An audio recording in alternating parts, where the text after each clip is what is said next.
1919 was an auspicious year in history. The First World War ended, ushering a drastic change in the world order. The Philippine Islands had been a U.S. territory for 2 decades and was promised independence under the Jones Law of 1916. Progressive reformers saw the country and its people as a major target for modernization, and education was its main weapon. 7 forward-looking Filipinas came together in 1919 to create a school where young women could gain the knowledge and skills that would make them modern women. Paz Marquez Benitez was the first president of the Philippine Women's College. Jose Abad Santos was its first chairman of the Board of Trustees. Francisca Tirona Benitez was the second president, and with her husband Dean Conrado, guided the school from a house on A. Flores Street to its iconic Taft Avenue campus. In 1932, the college became a university, making PWU the first university for women in Asia founded by Asians.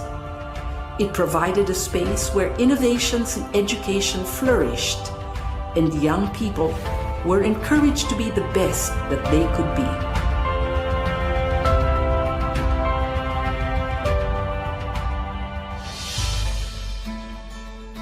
For over 100 years, the Philippine Women's University has been known as a leader in quality education. In 1934, PWU moved into its main campus on Taft Avenue, and since the 1970s has been co-educational. Located in the heart of Metro Manila, it is easily accessible by public transport and surrounded by affordable housing. Today's PWU offers undergraduate and graduate courses in several fields of study. Its business and management programs are responsive to the needs of industry, using evolving technology for global competence. PWU graduates excel in arts and sciences, education, social work, and diplomacy. Its fine arts and music programs have produced outstanding graduates through a holistic education that treasures heritage as well as excellence.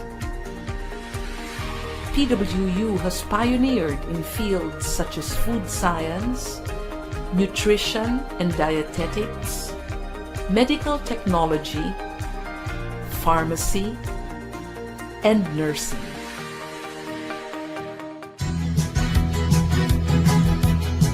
PWU continues to play an essential role in producing graduates who possess the skills that make them competitive in the country and anywhere in the world.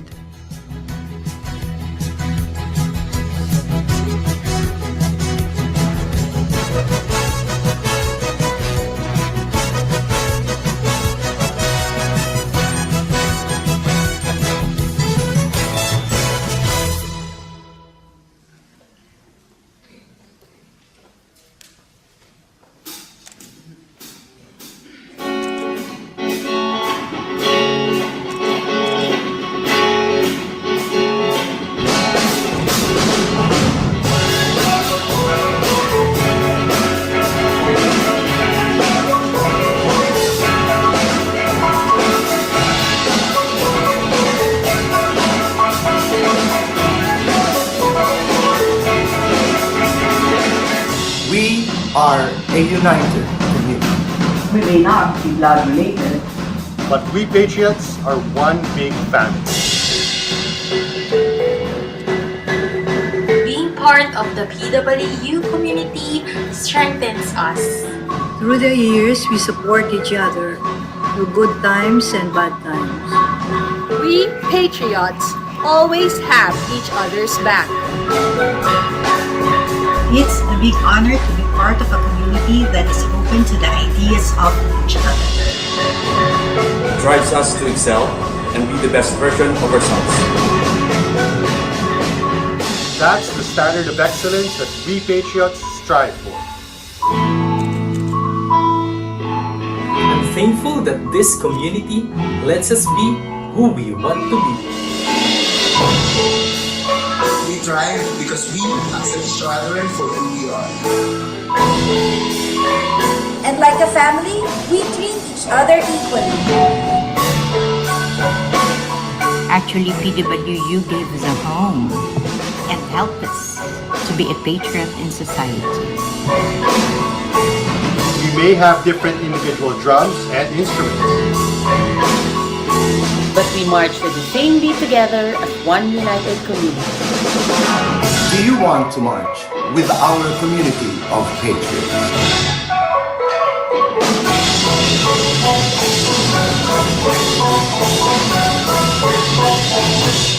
I am a patriot. I am a patriot. I am a patriot. I am a patriot.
Good morning!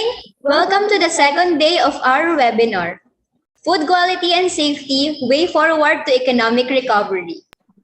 Good morning, Karen, and to our participants and speakers. Welcome and thank you for joining us today. We are your moderators.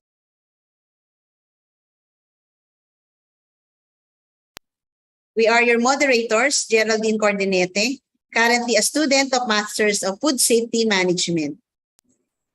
Hello everyone, I'm Karen and I'm currently taking Masters of Food Science here in Philippine Women's University. Let us start the day with a prayer. Let us all bow our heads and place ourselves in the presence of our Lord.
Okay, before we start, a few housekeeping rules.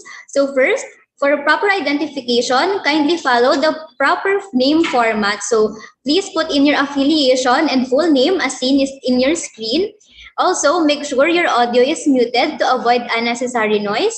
If you have questions or concerns, kindly write them down in the chat box. This will be answered by the speakers during the open forum session.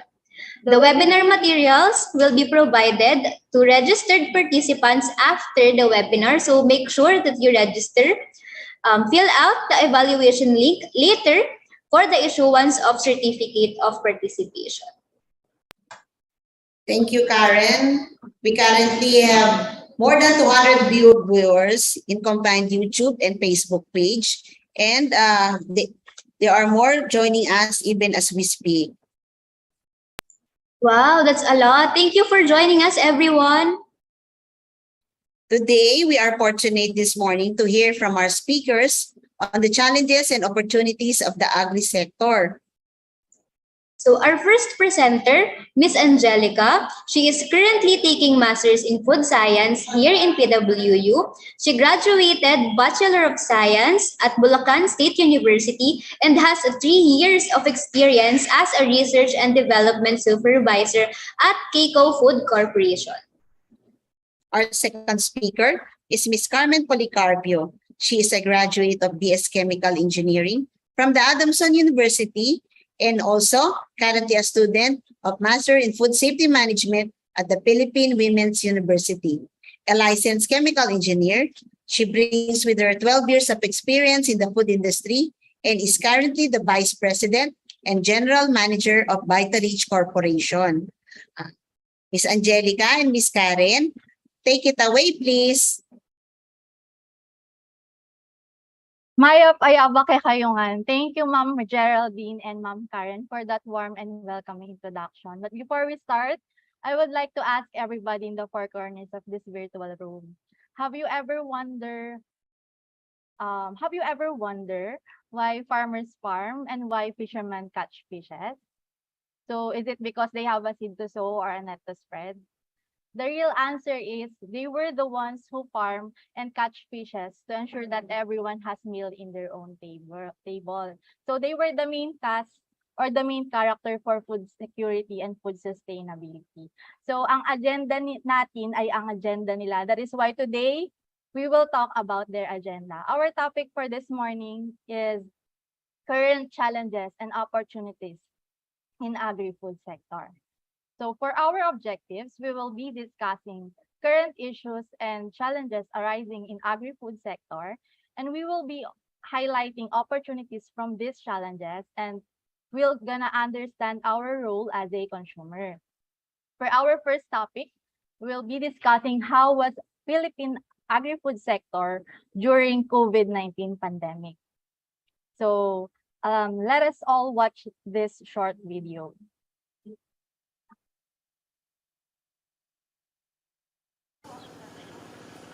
Our visit to this farming cooperative is welcomed, but there are clear protocols. The province of Nueva Ecija is considered one of the Philippines' biggest important food granaries. Romulo Javier says the price of grain has more than doubled after last year's drop in prices.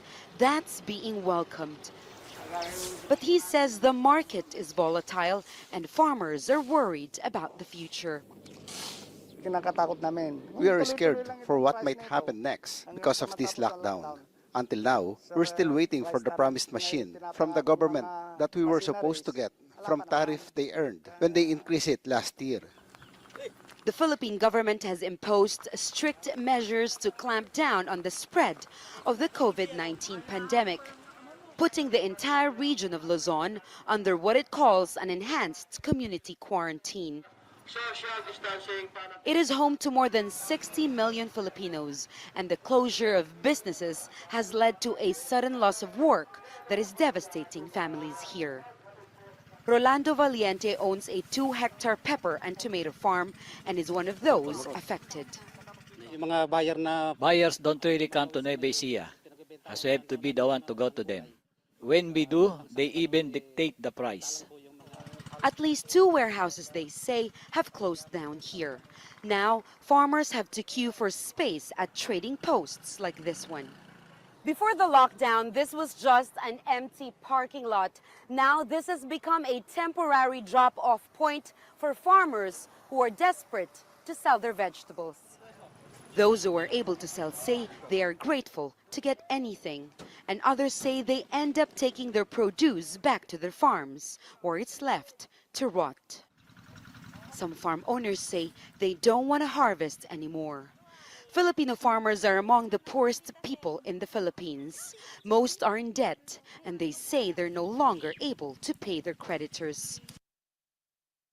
So on March 16, 2020, the Philippine government imposed ADQ or Enhanced Community Quarantine, which shut down most parts of the country and imposing restriction on movement. So the farmers have faced challenges in selling their produce. There were logistical problems in transporting produce from farm to cities.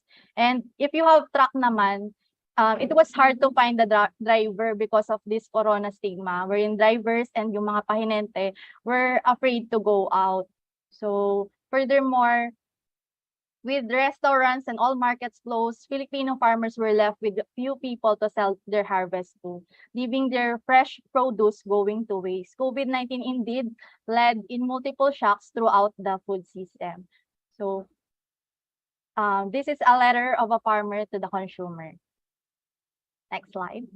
The demand for food has risen during this pandemic. As farmers, we consider it not just our jobs, but our responsibility to provide food for every Filipino. And we will continue farming until COVID-19 is defeated. Grabe, no? Nakakakilabot. Grabe yung dedication ng mga frontliners natin o yung mga farmers natin to be able to provide food for everybody. Quoting what Miss Catriona Gray said, the life there is poor and it's very sad. And I have always taught myself to look for the beauty in it. With the negative things happening during this COVID-19 pandemic, there were also opportunities arising from it. No? Let us take a look at this. So our first opportunity is the Plant program, which aims to expand production areas, improve yields, and ensure availability of rice in the country. This will ensure enough food for the people, lalo na sa mga nakakaisang kaldero ng kain dyan. So, ayan. It is also under Rice Resiliency Program, quoting, food production is equally important as the war against COVID-19 because the threat of hunger is as real as the threat of COVID-19. Sino sa inyo yung takot magutom? So, ayan. For our opportunity 1.2, under COVID-19 pandemic, we have this urban gardening. The COVID-19 lockdown period, di ba, as we have discussed a while ago, it has driven most of us to plant our own foods at our own homes. Sino dito yung mga naging plantito at plantita simula nung lockdown? Taas-taas ang kamay dyan. So, ayan. Under this, we have this program, Gulayan sa Pamayanan, under Galing PCARD, Contra COVID-19 program. It seeks to provide science and technology-based livelihood on vegetable gardening. So this is as a means to address concerns of food availability and accessibility. So recently, here in the photo, we can see the recent news, no? A high school student, 19 years old, earning 24,000 from his lettuce farming in their backyard, no? Sana all, no? So, this is my entry naman, our mulberry tree, which is born during COVID-19 pandemic. Since walang ganito sa amin, makita mo talaga every morning, may pumipitas sa backyard namin. Minsan hindi ko pa namin kakilala. So, ayan. For our opportunity 1.3 naman is virtual extension services. It is under e-learning, which is one form of distance education that includes online certificate courses and digital learning resources. So it maximizes the use of information and communication technology and aims also to establish a channel for next generation farmers, no? As we all know, farmers nowadays were turning 50s na. Pa-retire na yung age nila. Kaya this will stir up the interest of young generations to maging into agriculture. So for our opportunity 1.4 is the expanded Sure Aid and Recovery Project. This aims naman to lend working capital to the micro and small enterprises and marginalized and small farmers and fishery na gravely affected during EZQs or mga restriction during EZQs. So this is a big help for them para makabangon ulit. So for our opportunities 1.5 moving forward, is e-commerce based transaction. So e-commerce is buying and selling of goods and services or transmitting funds or data over internet. So an example of it is online palengke, which is easy and accessible, cashless payment, hassle-free. One example also yung mga Grab Food, yung Food Panda, no? So quoting, next slide. Online shopping is now the new normal. Do you agree? So moving forward, for our opportunity 1.7 is the Move Food Initiative. It is under the initiative of Agria Foundation. As we discussed earlier, Filipino farmers, diba, they have experienced difficulty in transporting their products due to these logistical issues caused by pandemic. So the Agria Foundation the Move Food Initiative, they enabled 30,000 farmers in the Philippines with sustainable markets for their produce. So let us watch this short video. Let us focus our screen. So many farmers were unable to move or sell their produce during COVID-19 pandemic. And this Agria group, they support and empower farmers and began getting calls for their help. This is one of their first call that they have received. One pineapple farmer called our CEO to ask for help in moving his pineapples to the market because he was having problems of selling these pineapples because there was no market anymore. There was a call for help and we stepped up and helped. We just hit the ground running.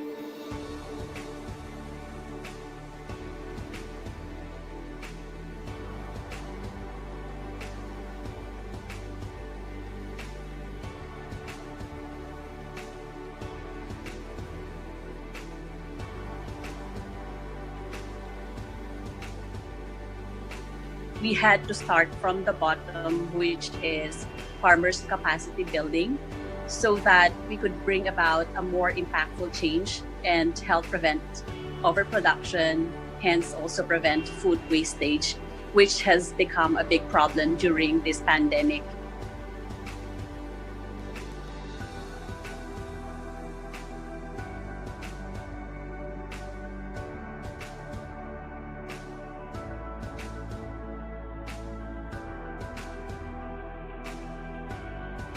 The call of that one pineapple farmer became a movement of 30,000 more farmers through Move Food Initiative.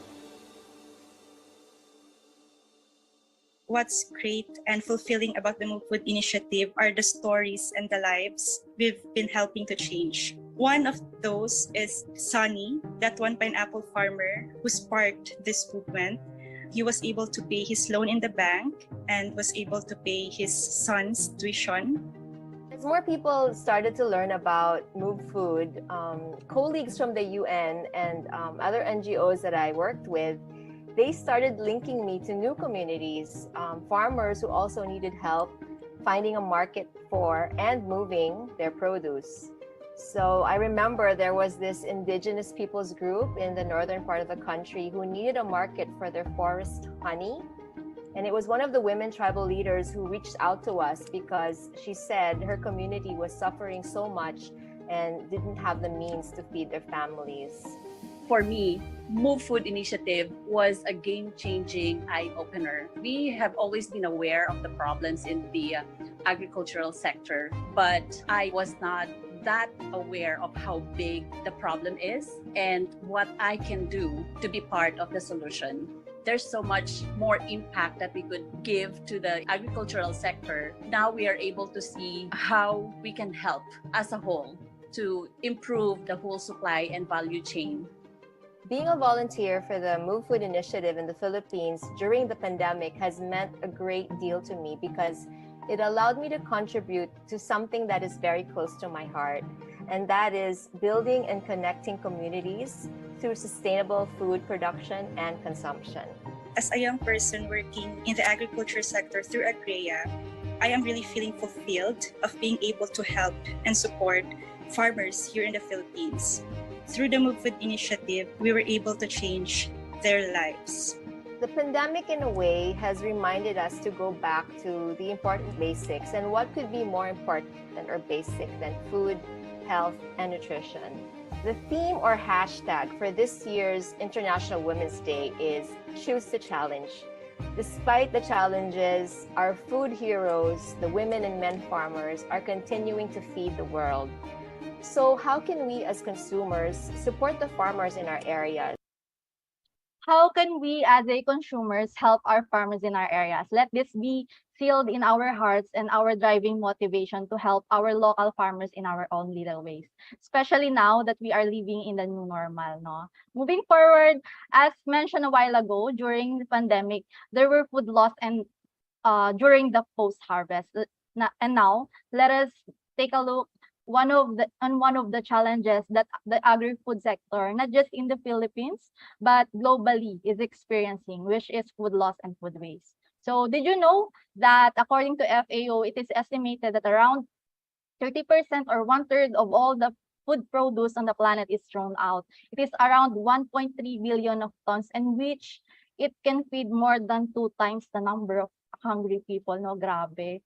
So, grabe yung dami nun. So, now let us move forward naman. Let us define the difference of food loss and food waste. So, si food loss is part of the food which is lost from harvest up to but not including the retail level. While food waste naman is wasted at the consumer or retail level. Food loss is 14% while food waste is 18%. Food waste composing 11% in household, which is the highest percentage we can see, and 5% in the food service, and 2% in the retail. So for many people in the world, no, food waste has become a habit. No, let me ask everyone a question. No, if you are guilty, react sad. If you are not guilty, react hard. No, are you ready? So ayan.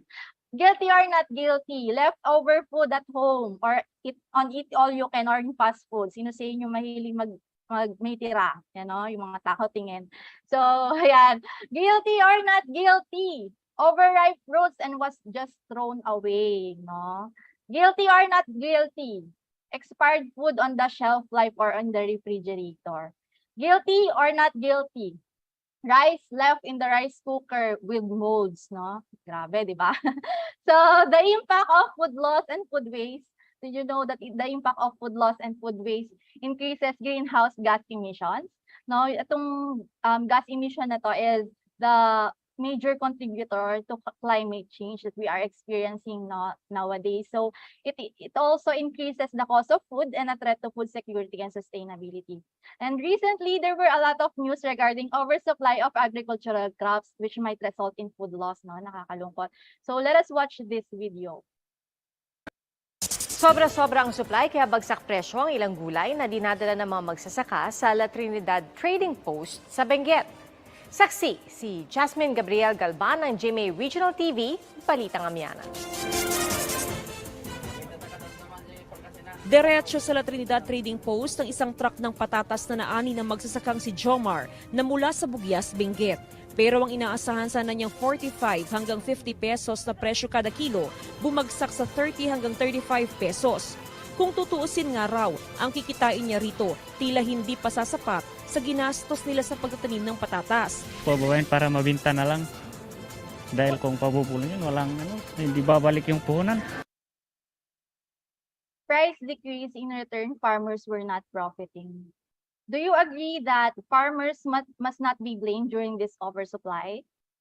Yes, because there were a lot of factors behind this. So let us discuss these factors. So one of it is crop programming, wherein farmers doesn't have any idea of what other cities were planting, and there were tendency that same crop will be planted that will probably result in oversupply.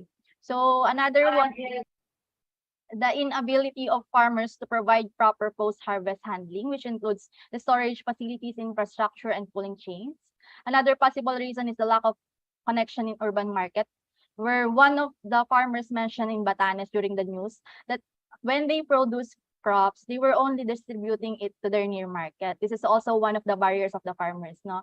Yung lack of connection in urban market. So another is that since most of the farmers were considered poorest of the poor, no, they were considered poorest of the poor. They cannot provide their own delivery trucks, no, lack of means in transportation or logistics problem. And then the last is the controlling of middlemen or the multi-layer distribution system. So moving forward for our opportunity 2.1, under food loss and food waste is the 10 by 20 by 30 program of which is initiated by FAO, where 10 of the world's biggest food retailers and 20 of their priority suppliers, by the year 2030, they target to reduce 50% of food waste and food loss worldwide. So their commitment is aligned with the United Nations Sustainable Development Goal, Target 12.3. For our opportunity 2.3, under food loss and food waste, are the initiatives to prevent food loss during post-harvest. No? Makita natin dito in our left is the oversupply tomato in Okra na ginawa nila is gumawa sila ng tomato jam and tomato antibacterial soap. No? And then on our right naman is the oversupply vegetables in Pangasinan, yung young farmer na to na makita natin dito. He made a pinakbet chips. So for our opportunity 2.4 naman is the construction of food harvest facility. There are three importance of having this post-harvest facility. Number one, it reduces losses between harvest and consumption. Aside from it, number two, it maintains quality, yung appearance, texture, flavor, nutritive value ng crop. No? And then number three is it protects food safety o yung against infestation ng mga insects and bugs. So, ayun. For our opportunity 2.4, we have this project, Farm to Market Roads, in which it connects the agri-food to markets and allowing producers to transport their goods to consumers with relative ease. This will result in better prices and broader reach for their products. For our opportunity 2.5 naman is the turnover of the hauling trucks to some of the farmers. So as we all know, transport is regarded as a crucial factor in improving agricultural productivity. So, yung mga fresh produce are perishable, di ba? That is why time and motion matters. Finding a means to transport is time-consuming. That is why this will make the product available to the consumer at the right time. Sa tamang panahon. Opportunity 2.7 is Kadiwa ni Ani at Kita, which enables farmers to reach consumers directly without passing this multi-layer marketing system, also known as middleman, which sometimes they control the supply of the fresh produce and the price from the market. And now, to be able to fully understand this multi-layered system, also known as middleman, let us hear it from Engineer Carmen Policarpio. Ma'am? Okay, thank you very much to my co-presenter, Ms. Angelica Parangan. Good morning, everyone. I am your second speaker, Carmen, for this morning session titled Current Challenges and Opportunities in the Agri-Food Sector. To continue with our presentation, I will tackle one of the identified challenges and opportunities in the agri-food industry, and this is the presence of middlemen in the supply chain of agricultural product. As earlier discussed by Ms. Angelica, oversupply problem of some crops and vegetables in plantations and farms result to food loss. There are efforts from the government to address these problems. With this notation, let's watch this video.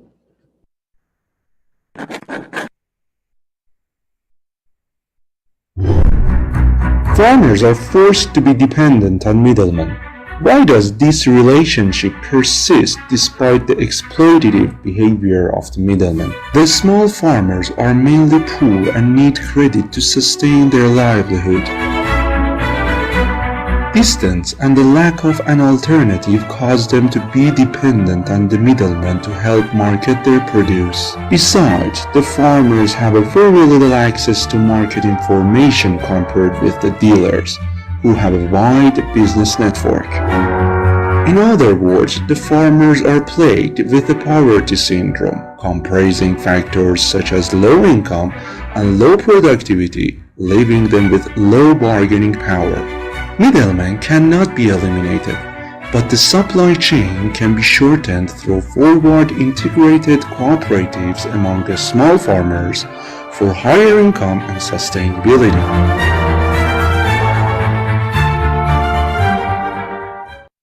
Okay, I'm sure after watching on your screen, there are several questions or doubts in your minds. Allow me to discuss further who are these middlemen.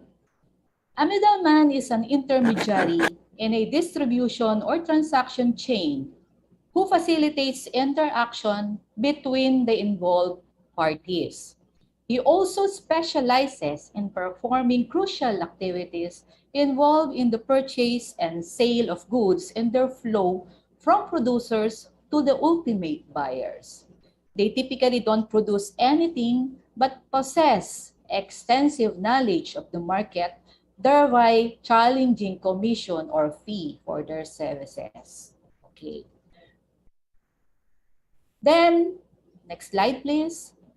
What are now the pros and cons of middlemen in the marketplace? What are the leverages with middlemen?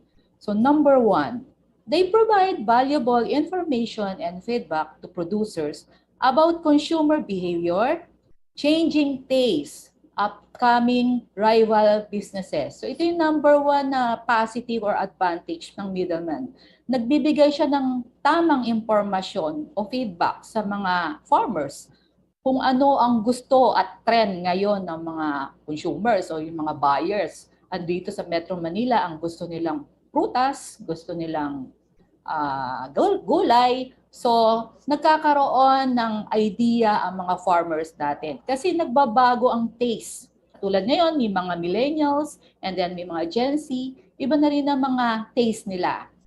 And then, the second one is they enable manufacturers to concentrate on the primary function of production by handling the ancillary functions of warehousing, distribution, advertising, and so on. They promote the goods to the consumers on behalf of the producers. So, instead na mamamroblema pa yung mga farmers natin kung paano niya i-distribute dito sa Manila o paano niya ibibiyahe ang kanyang mga produce. So, pinapasa natin ang responsibility na yon to the middleman. And then the third one, middlemen acts as a major source of credit to farmers in times of financial desperation, providing funds for reasons such as expenses for children's education, purchases of fertilizers, chemicals, and so forth. This symbiotic relationship is consensual and mutual, but not necessarily win-win. In fact, it is an asymmetrical relationship. So totoo po ito, yung mga estudyante na nandito sa Maynila, most of them, yung mga parents nila, or some of them, ang mga parents nila ay mga farmers. So napipilitan na mangutang o umutang ang mga farmers doon sa mga middlemen and traders para masuportahan ang kanilang farming and then mapag-aral din ang kanilang mga anak. And then the fourth one, buyers and sellers are often unwilling to assume the market risk for fear of possible loss. It is the middlemen in the process chain who assume the risk of theft, pagnanakaw, perishability, yung nabubulok na mga prutas, gulay at mga goods, and other potential hazards in the process chain. With that being said, here are the cons or disadvantages naman ng middlemen sa marketplace. Ano disadvantage naman niya? So, hike the cost of distribution. So the cost increases in view of the presence of middlemen in the market. Natural, magpapatong sila doon sa presyo. The entire burden finally falls on the consumer. So yung patong niya mapupunta doon sa bumibili, syempre, dahil siya ang nagtatransport ng mga goods. And then next is practice black marketing and hoarding, thereby create an artificial demand for the product. This leads to price rise. So this is trending right now. Nangyayari ito at nakikita natin at napapanood natin sa TV, yung mga balita na to.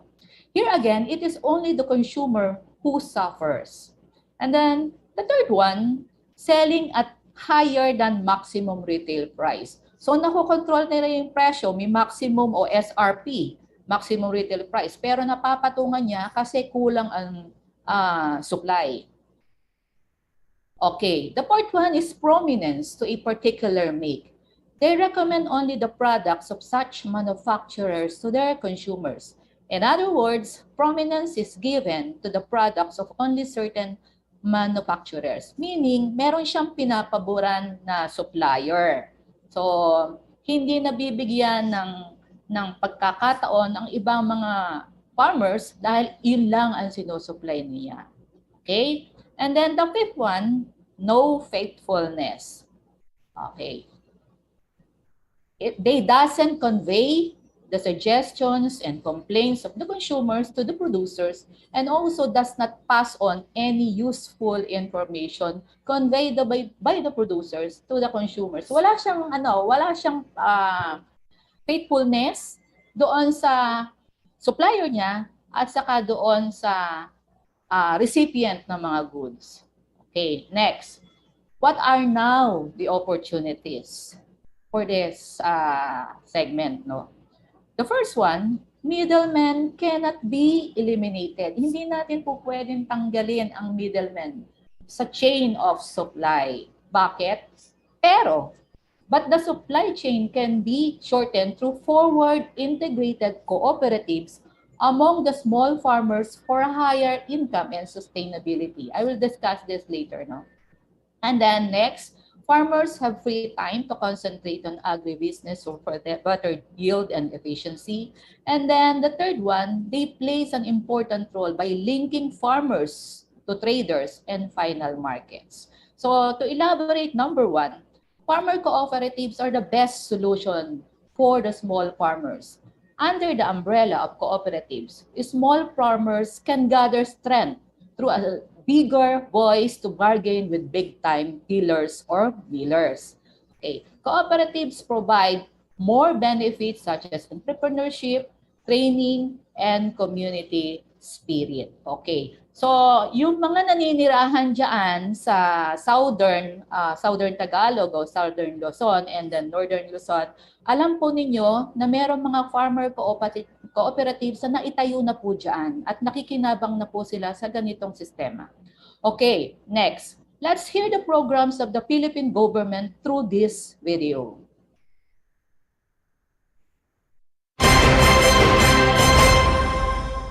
Kapaskuhan pa nang magsimulang umaray ang mga consumer sa mataas na presyo ng mga gulay at karne ng baboy at lalo pa itong sumirit sa pagpapalit ng taon. Ginto nang ituring ngayon ng mga gulay at ang karne ng baboy sa maraming pamilihan. Ito ay mas mahal pa kumpara sa karne ng baka.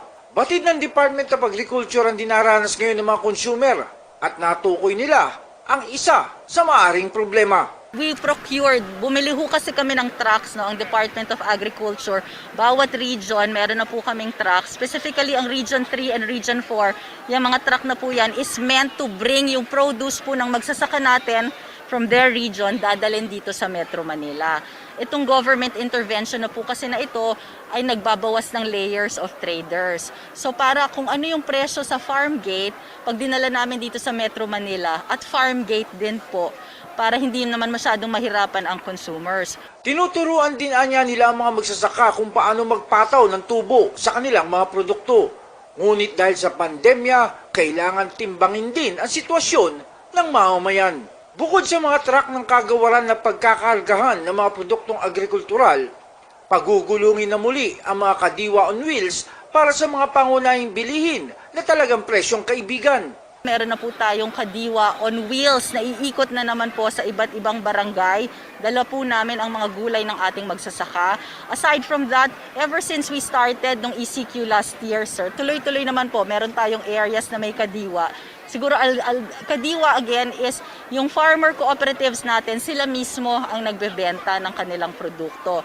Department of Agriculture looks for a place for them to sell at dahil po ito yung mga libreng lugar, ibig sabihin hindi na po madadagdagan pa ang presyo ng ating mga commodities from the farm. But then again, of course, ayaw natin sir na mababa masyado binibenta ng farmers ang kanilang produce kasi kung ganun po, hindi magiging sustainable ang agriculture. So continuously we are guiding the farmers kung paano, how do they come up with the price points na acceptable naman po sa consumers. Definitely, layers of traders, ang pag-i-eliminate po ng layers of traders is one of the strategy ng Department of Agriculture in agribusiness and marketing specifically para po makontrol ang presyo ng ating mga gulay at iba pang mga agri-commodities. Ngunit banggit din ng opisyal na nakakadagdag din sa mataas na presyo ng mga gulay ang sunod-sunod na kalamidad na sumalanta sa mga rehiyon na pangunahing pinagkukuhanan ng pagkain ng Metro Manila. Sa napakataas din na halaga ngayon ng karne ng baboy, ang African swine fever naman ang itinurong dahilan ni Evangelista. Actually, maraming reason sa paggalaw ng presyo. One is already, even before, we've known that there are layers of traders. Mura po sa probinsya, pag dinala mo dito sa Metro Manila, mahal na, di ba? Ang murang binenta ng magsasaka, pagdating sa consumer, mahal na. Pero now, aside from that is, yung supply natin is something that we have to address. Tinamaan po tayo ng sunod-sunod na bagyo last year, no? And that definitely affected yung yield ng ating mga gulay. Tinamaan po tayo ng ASF, no? At diyan po maraming tumigil na sa pagpapalaki ng mga baboy dahil nga sa banta ng ASF. So while we are looking at the supply problem through different sources of agri-commodities, tuloy-tuloy po ang intervention ng logistics to at least address a certain part of price increase. Janice Cosio, Radyo Inquirer Online. Bayan nagtatanong, mamaya nag-uusisa. Okay. In support to the declaration of DA ASEC, Christine Evangelista, we have an update from the Philippine lawmakers. This was published on September 2, 2022. A party list representative has filed a measure that would institutionalize a program for a nationwide system of agricultural and fisheries food terminals, just like DA Assistant Secretary Christine Evangelista's pronouncement in the video shown earlier. With the local government, under House Bill number 3957, the DA, in close coordination with the local government units, is mandated to establish and manage agri-food terminals and shall select among the following modes. Number 1 is kadiwa retail or direct selling, kadiwa on wheels, and kadiwa sa pamahalaan. Okay, I hope you have now clear idea on the various tasks of middlemen in the agricultural industry. We now proceed to another interesting topic in agri-food sector, which we identified as very challenging for several months now, including its opportunities. It is, next slide please, the emerging animal-related diseases, which are ASF and avian influenza. Again, let's see this video.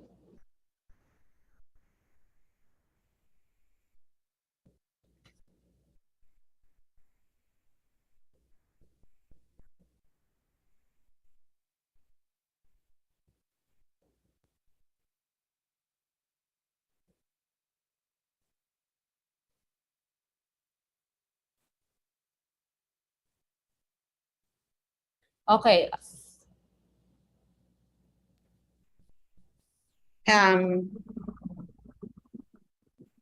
We're having some technical glitch here. Yes, I think Miss Carmen, we're having some technical glitch.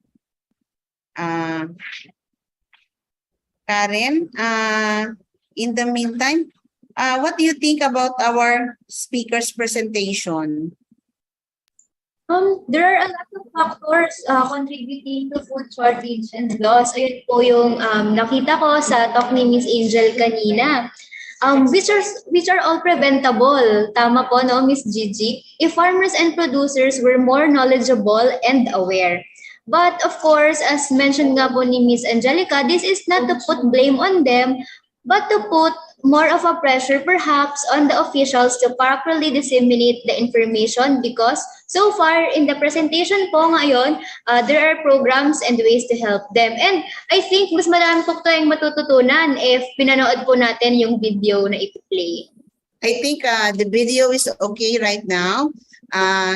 Ms. Carmen, please go ahead with your presentation. Okay, let's watch this video.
Okay, all right.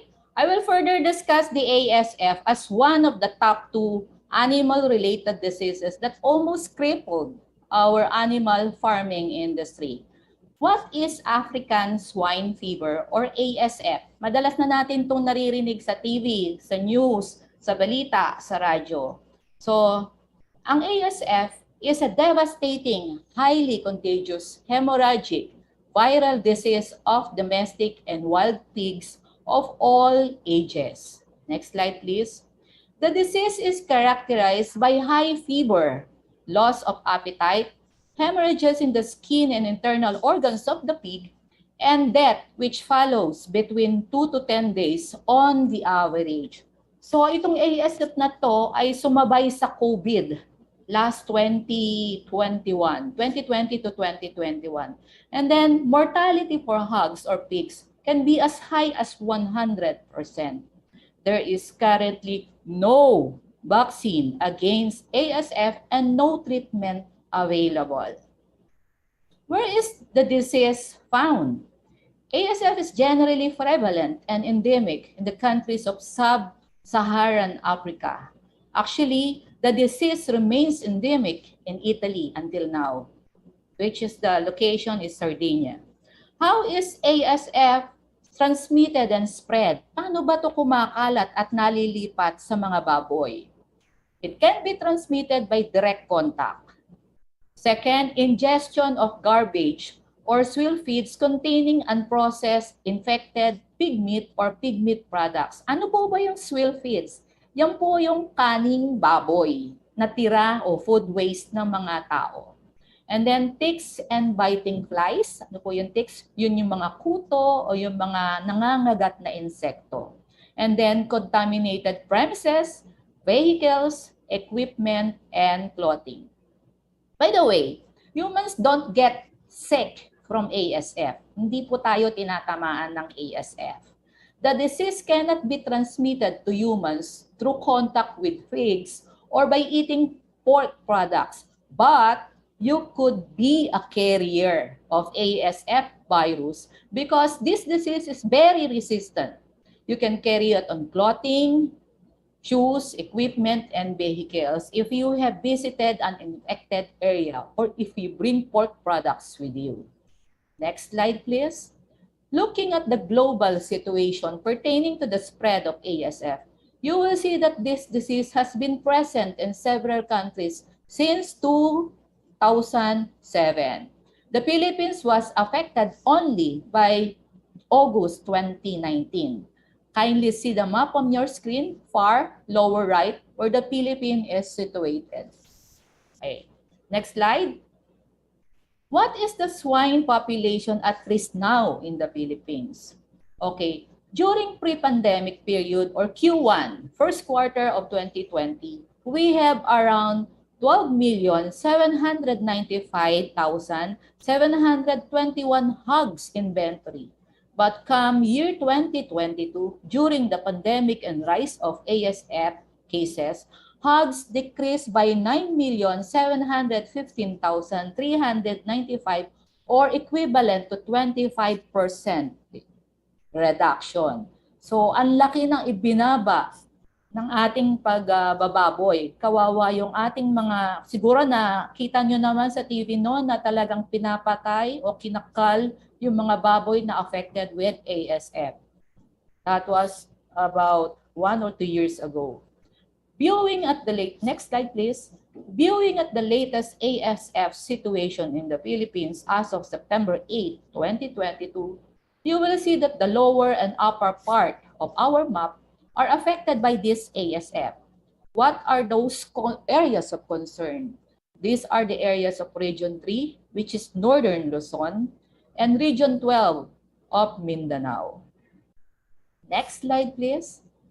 The impact of ASF. With no approved vaccine and treatment, African swine fever continues to be a serious threat to the swine industry and related sectors. With this effect, what are the opportunities or actions initiated?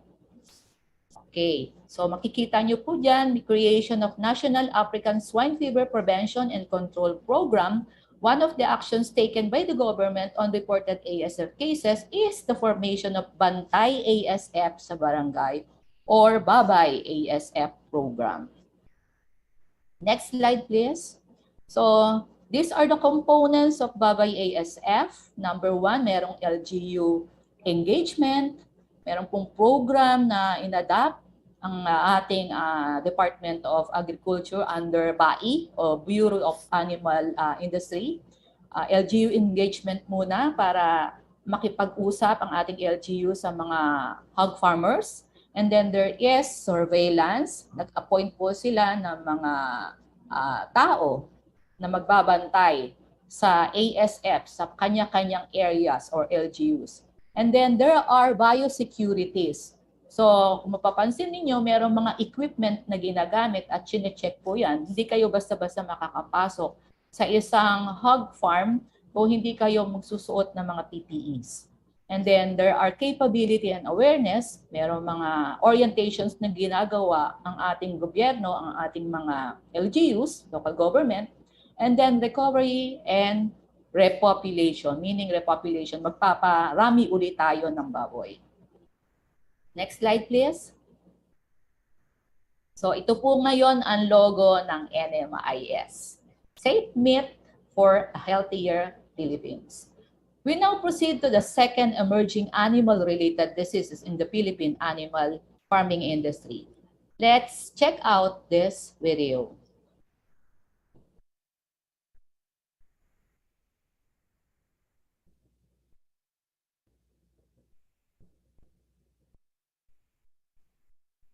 Today's topic is bird flu. Avian flu, commonly known as bird flu, is a disease that usually occurs inside birds, often causing severe problems for the poultry industry. The flu is an influenza variant that occurs inside both domesticated and wild birds. The very first instances of bird flu were reported in the late 1990s.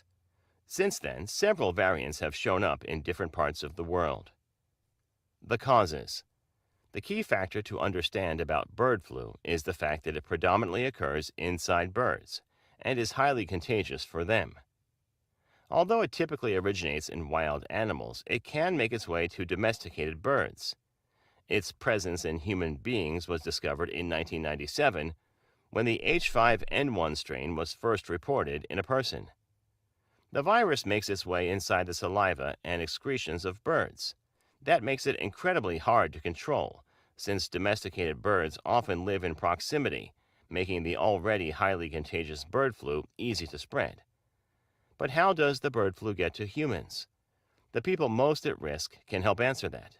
The population at risk of bird flu includes poultry farmers, a person exposed to the infected birds, someone traveling through an exposed area, healthcare workers or household members dealing with infected patients, anyone who enjoys undercooked poultry or eggs. This makes the bird flu a rare disease for humans. In fact, since 2003, there have been a total of 862 cases of the H5N1 influenza strain discovered inside humans from a total of 17 countries. That is low for a virus that is so dangerous. However, the bird flu is incredibly dangerous for human beings. Of the 862 cases reported in the last 18 years, 53% proved to be fatal. Although bird flu might not get to humans often, it proves to be incredibly dangerous when it does. The symptoms. The initial symptoms of bird flu are often the same as a regular flu infection. You might have a runny nose, a sore throat, and experience some sneezing. These symptoms can progress rapidly and create serious complications, such as high fevers, weakness, aching muscles, chills, a dry cough, nasal congestion, and fatigue. These symptoms can increase the risk of secondary infections, such as ear infections, pneumonia, or bronchitis. You might not feel the need to consult a doctor at the start and may mistake it for a regular flu infection. However, if you are at risk from influenza, you must seek medical help as soon as the symptoms start to become severe. Treatment and protection. There is no actual vaccine for the bird flu, since the virus mutates in the same way as influenza. However, getting a flu shot can decrease the chances of infection while also protecting the development of pneumonia and other serious secondary infections. Treatment for a person with bird flu usually involves antiviral medicine such as zanamivir. To protect yourself from the bird flu, make sure to keep away from infected areas and people and avoid eating runny eggs or uncooked meat. If you work with poultry, make sure to have your birds tested regularly and take all necessary precautions when working with them. Thank you for watching our video. Please do not forget to like and share the video. Also, please subscribe to the channel to stay All updated right. on our latest videos. Allow me to describe this bird flu. Avian influenza or bird flu is a highly contagious viral disease that affects both domestic and wild birds. Unlike ASF, AI has many strains that can be classified into two categories according to severity of the disease in the poultry. Number one is the low pathogenicity avian influenza or LPAI that typically little or no clinical signs, while the high pathogenicity avian influenza or HPAI that can cause severe clinical signs and possible high mortality rates. Nandito po ang nangyayari sa mga farms natin, HPAI ang na-encounter nating strain. Okay. Looking at the global situation of H5N1, HPAI in red encircled dots in your far lower right, the Philippines, along with other countries, is also badly hit by this AI disease. Period covered is October 1, 2021 to May 25, 2022. Next slide, please. For the Philippine situation as of June 3, 2022, the red marks clearly show the hotspots areas which are located in the upper and lower part again of the map. As you can see in summary, badly hit were northern part of Luzon or Region 3 and then Mindanao or Region 12. Next slide, please. What are the possible causes of AI infection and spread? Number one, yung resident wild birds natin, yung free-flying birds, yung lumilipad na may dalang infection. And then proximity to river, dam, or irrigation canal. Malalapit yung ating farm o poultry farm dito sa river, dam, and irrigation canal. So malapit din po sila sa rice fields and poultry farms na contaminated. And then, yung pong ating free-range farming system, may mga nag-aalaga po kasi ng manok sa backyard o sa bakuran lamang.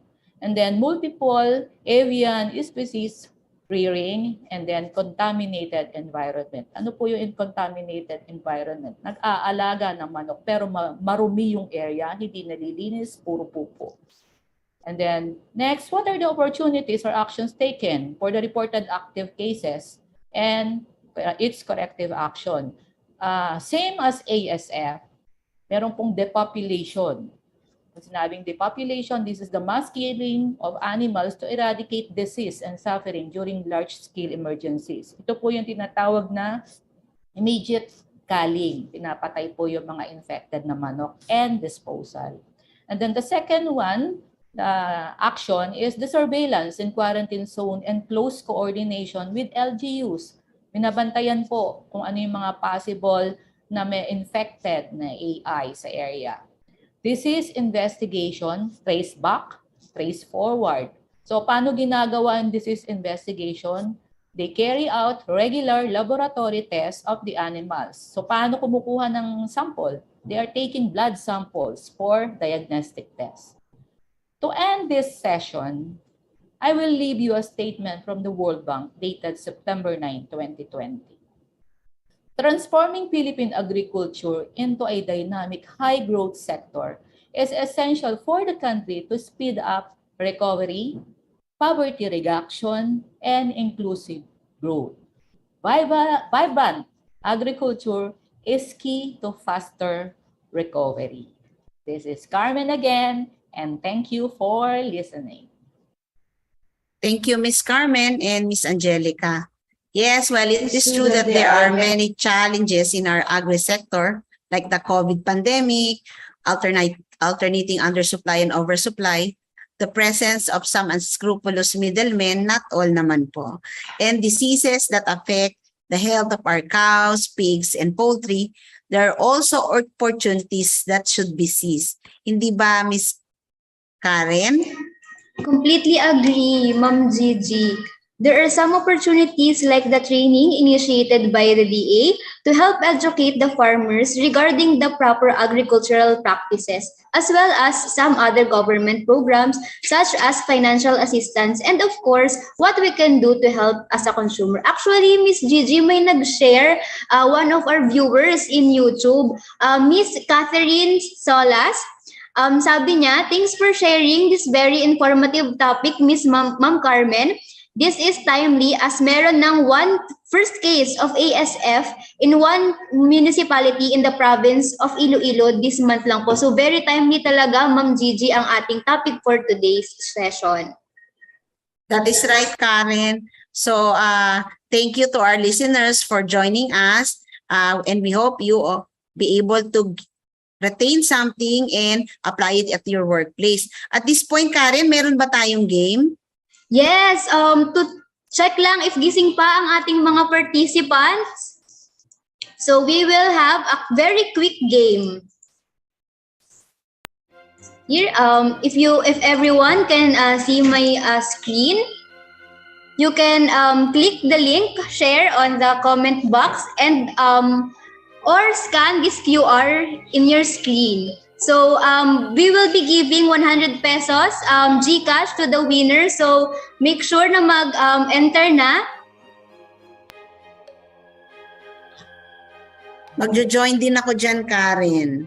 Go ahead, ma'am. So mag-share na po. Everyone who can join.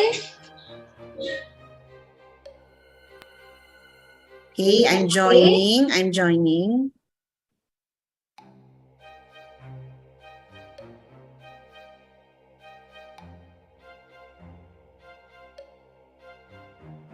Lang po, tatapat niyo lang yung inyong camera dun sa QR code and then makaka-join na kayo.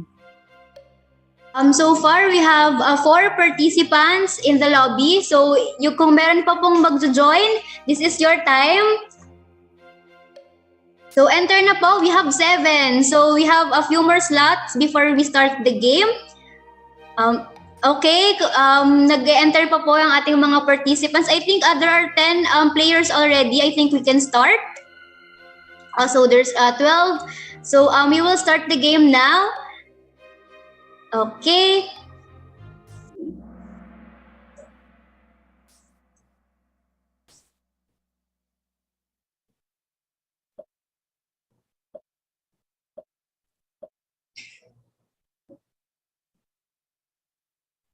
So for the first question, what is the mortality rate of ASF? 100%, 50%, 80%, or 20%? You have 22 seconds to answer.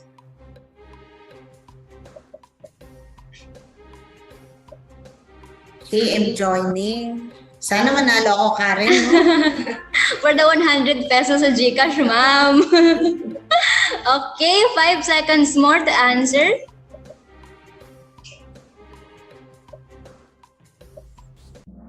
Okay. Medyo hati po ang mga answers na ating participants.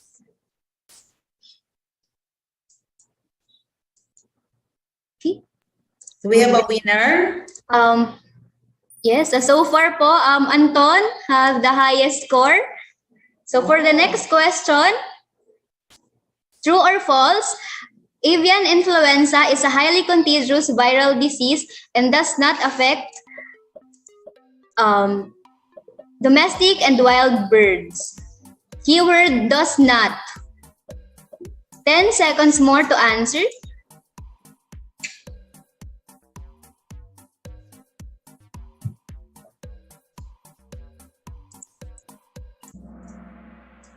Okay, 10 participants answered false. And let's see kung sino pong nanalo.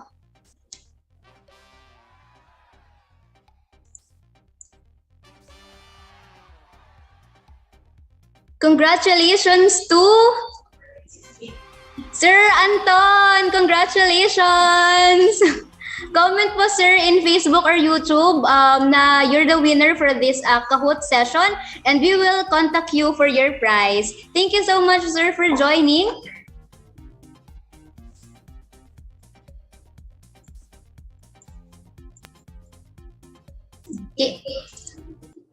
Okay.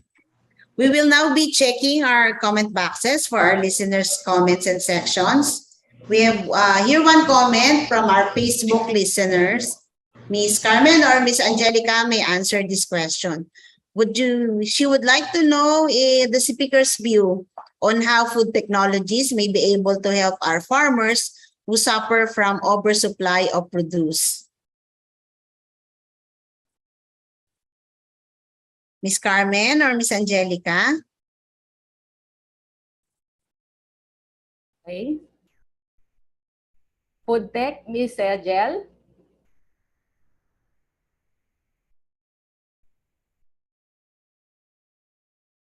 To repeat the question, the participants would like to know the speaker's view on how food technologies may be able to help our farmers who suffer from oversupply of produce. Okay. Number one, ang base ng issue dito is crop programming. Now, kaya nagkakaroon ng oversupply from one area to another, pare-parehas ang kanilang tinatanim. Kung nagtanim ng onion o sibuyas sa kabilang area, ganun din ang tinatanim sa kabilang area. And then all of them, nagtatanim na ng sibuyas kasi yun yung season eh. So, nagkakaroon ngayon ng oversupply. So, ang unang suggestion dito ay yung crop programming. Crop programming na ang tutulong ay gobyerno para ma-plot o dito sa area na to is sibuyas and then another area is bawang or kamatis. Kaya kung mapapansin nyo, ang laging nagsasakripisyo ay yung bawang, nag-oversupply. Yung kamatis, there was one time, binabaon na lang nila sa lupa yung mga naani nila eh, o kaya nabubulok na lang sa storage. So, ang kailangan dito ay mag-initiate yung gobyerno or kung walang makakapag-initiate from the LGU, yun yung sinasabi ko kanina na farmer cooperatives. So sa farming, actually merong isa dapat leader sa kanila na magpo-program kung saan lang yung mga area na dapat nilang taniman.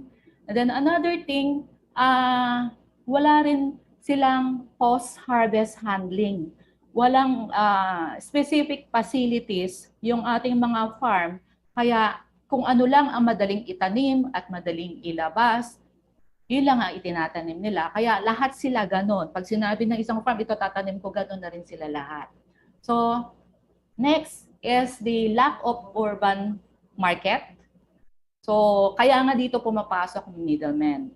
Now, babalik ako sa unang tanong, paano makakatulong ang food technologies dito sa oversupply? So, ang opportunity natin dito ay nagkakaroon ng ano tawag natin dito sa food craft. So pag may oversupply, natututo yung ating mga farmers na gumawa ng mga tomato jam or strawberry jam. If you would notice, marami tayong nabibiling strawberry jam sa Baguio, di ba? Dahil maraming strawberry sa Baguio. And then, dahil oversupply sila, ginagawa na nila tong jam or palaman. Okay. So, Del, would you like to comment on this? Yes po, ma'am. As part of R&D department, no, product innovation, tama nga po sabi ni Ma'am Carmen. I agree with that, ma'am, di ba? Nagiging brainy tayo pagka ganyang mga oversupply tayo mga Pilipino eh. Yan yung sa Ifugao kanina yung mga narinig natin. Sa mga oversupply, they made pinakbet chips, gumawa sila mga preservative methods na hindi siya usual, no? And so ayan, siguro as food technology with we should be extending yung natin yung regarding po sa mga preservatives po, wag tayong maging malimit sa mga alam lang natin. Let's explore more. Na. Ayan po yung challenge ko sa ating mga as food technologists. Na. Ma'am? Karen, do you have questions from your end? By the way, thank you Miss Carmen and Miss Angelica. Ang ganda po ng inyong mga kasagot, and I think it's high time na nga po. We as food technologists, food practitioners in the industry, baka meron tayong magawa. We can band together to help our farmers who are suffering from oversupply, pending yung mga other control programs that can be instituted by the government, such as yung mga mini-mention ni Ms. Carmen. Do you have anything at your end for either of our speakers? Yes, actually, there is a question from Facebook from Sir Aaron Andrew Gentolizo. He said, "Hi, good morning. I just want to know what are the environmental impacts of this urban planting? Is urban planting plays a key role in greenhouse effects? And is this urban planting is sustainable?" Thank you po. I think Miss Angel can answer this question. So ayun, thank you Sir Aaron. So una yung sa question niya, tatlong questions yun, let's break down. No? So unang question niya, yung impact ng urban farming sa environmental. So as we all know sa urban places, di ba? May init, ganun gawa ng mga buildings and cars and all. So meron siyang heat island effect. So yung heat island effect is caused by yung high concentration ng built up areas. Yun nga, dahil sa rooftop, sa parking lots, na nag-a-absorb or nagre-re-emit ng sun's heat. As we all know, no, itong mga urban places na to is full of buildings, full of cars, and it is a gray sidewalk. So si urban farming naman in the other hand, no, si urban farming it improves the air quality as it absorbs the carbon dioxide po. And we will also have a greener city. Ayan. Tapos sa second part naman yan is urban farming daw ba plays key role in greenhouse gas effect. Ayun, nasagot na din siya sa una, no. It contributes greatly sa reduction ng greenhouse gas. 'Di ba, yung fresh produce kailangan pa natin siyang i-transport. So, imbes na i-transport pa from rural areas to urban areas, mababawasan na yung greenhouse effect from the gas emitted through transporting the food. Pangalawa naman, yung mga vegetable, they act as air filter and carbon na nagpo-pollute sa mga gas. So, it contributes sa improvement ng ambient air sa city. So, Ma'am Karen? Okay, thank you very much. Yes, Ma'am. Ma'am G, to add on the okay. statements of Ms. Jella, no, if you would notice, maging familiar na lang tayo sa paligid natin here in Metro Manila. Why are the MMDA planting trees? O mayroong mga halaman sa gitna ng kalsada natin, di ba? Sa center island ng EDSA or dito sa kahabaan ng Rojas Boulevard. Bakit merong mga plants? Kasi merong yung ini-emit na usok ng mga sasakyan. Meron yung carbon monoxide and carbon dioxide. Ia-absorb yun ng plants. At least yung ozone layer natin hindi mababawasan. That's the idea of planting trees anywhere in the area, in the parks. Okay, kaya nga binawal ng DENR yung pagpuputol ng mga puno kasi yung mga puno ang nakakatulong sa atin para maging maganda, mabango, maayos ang hangin na ating nilalanghap. Thank you, Ms. Carmen, for that, and Ms. Angelica for sharing your insight on urban planning. I'm afraid that is all the time we have for our topic. We hope that through this presentation, our listeners will have a better understanding of the contribution of our primary producers' concerns and opportunities for improvement. Karen? Don't worry po for the unanswered questions. So we will get back to you. So make sure that you register para po ma-answer po namin ng iyong concerns through email.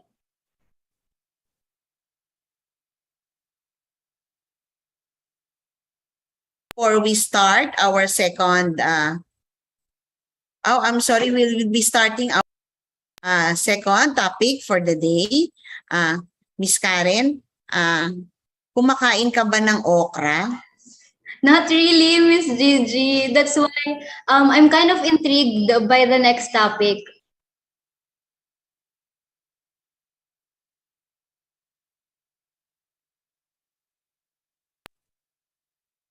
Sorry. To our listeners, can you comment on the chat box if you eat and like okra? We are requesting you can comment like or dislike.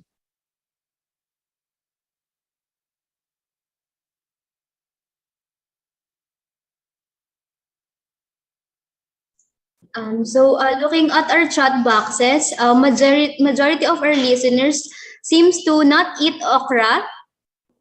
Oh, I think part of the population who likes okra. I think we can convince more of our listeners to consider liking our okra after hearing the presentation of our speaker, Miss LD Barrientos. Yes, Miss LD Barrientos graduated from the Polytechnic University of the Philippines and currently a student of Master of Food Science in Food Science. She has over 9 years of experience in the industry and is currently the Quality Assurance Supervisor of Highlas Marketing Corporation, a company that exports agricultural produce abroad. And I can assure you, Miss Gigi and our listeners, that she is an expert in this okra topic. So without further ado, I am pleased to welcome Miss LB.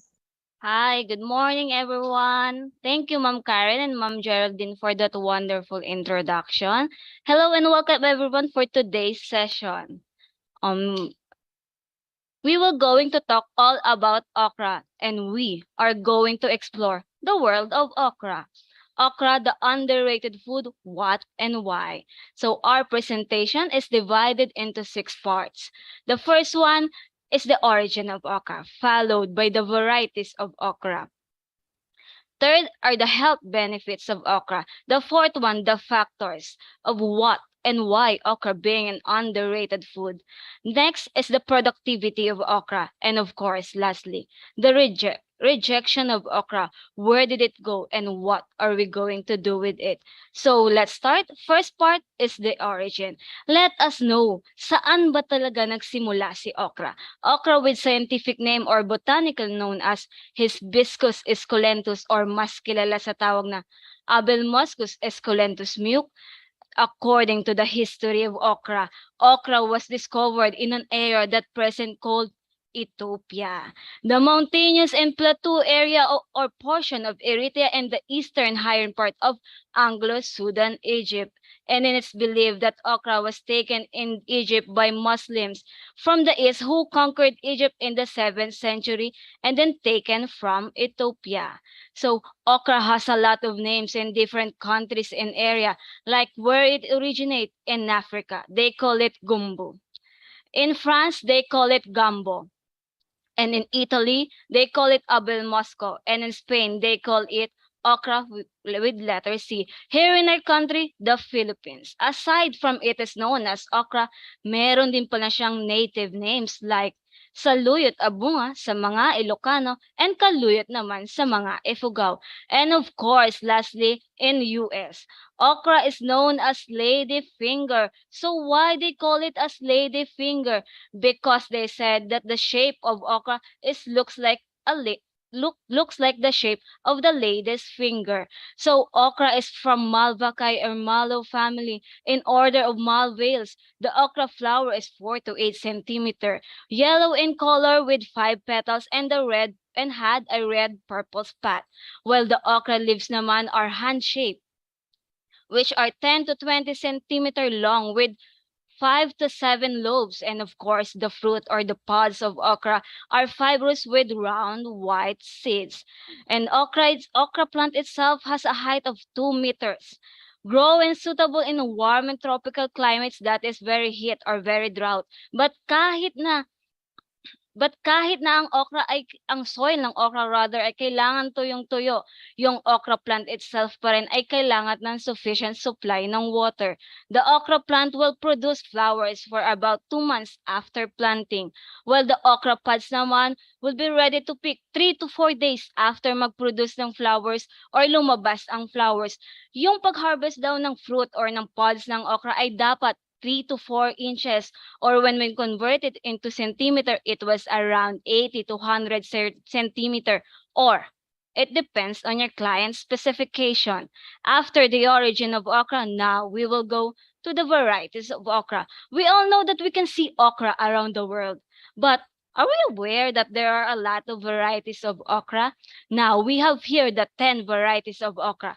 The first one is the Alabama Red. Alabama Red cultivars okra with red spouts, initially red pods from red stem. Second, Oni Oakley. This type of okra hybrid produces strong crops. Oni Oakley is spineless, flavorful, and rib pods. The third one is what we call the Blondie. This type of okra naman gets its name kasi more pale green appearance siya. Our fourth variety is what we call the Burgundy. Burgundy is notable due to its deep burgundy pods and sprouts of yellow flower. So our next variety, the fifth one, is the Cajun Delight. It originates in the southern part of United States. This type of okra is usually the regular ingredient in their stew. Our sixth variety is what we call Clemson spineless. Okra derives its name from its spineless pods. Our seventh variety is what we call Star of David. Hailing from Israel, this okra variety sprouts pods that are thick and rib. So the next varieties, this one are the most popular and recommended varieties here in our country. The first one is what we call the emerald green velvet or mas kilala sa tawag na smooth green. It is an heirloom variety or open pollinated variety of okra due to its vibrant and dark green pads. This variety is popularly known here in our country because most Filipinos or us Filipinos preferred its color kasi dark green color siya. The second variety or the ninth variety rather is the native white variety. This one naman is preferred by retailers because it does not appear wilted even kept for several days. The smooth green and native white variety, these varieties are the most or yun madalas na nakikita nating binebenta sa supermarkets or markets. So our last variety, Japan variety or what we call the F1 Japan variety. This type of variety naman, ito nga madalas yung in-export natin sa bansang Japan and Korea nowadays. But the question is, what is the difference of F1 Japan variety to Philippine variety or Japan variety to smooth green and native white variety? The answer is the differences are the size and texture. Mas maliliit ang Japanese variety okra compared to smooth green and native white variety. So after the varieties of okra, now we will go to the health benefits of okra. Okra boasts an impressive nutrient profile.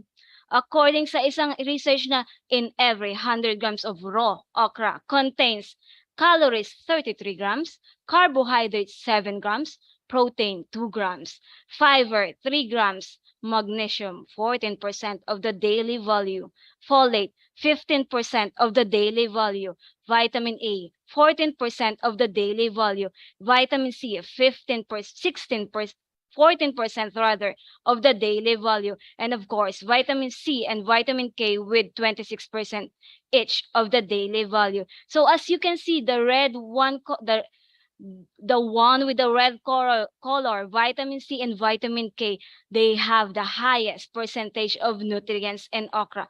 We all know that vitamin C is a water soluble known for its role in overall immune function, while vitamin K naman known is a fat soluble known for its role in blood clotting.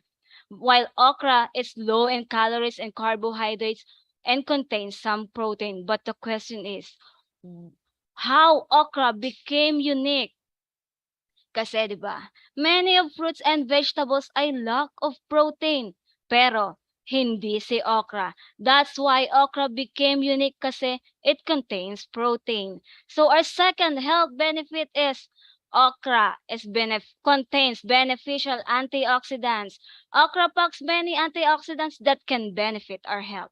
According to a 2019 published in Journal of Phytochemical Research, Abelmuscus esculentus possesses a number of important biological activities called antioxidants. So what are antioxidants? Antioxidants are compounds in food that fend off or fight off damage from harmful molecules called free radicals.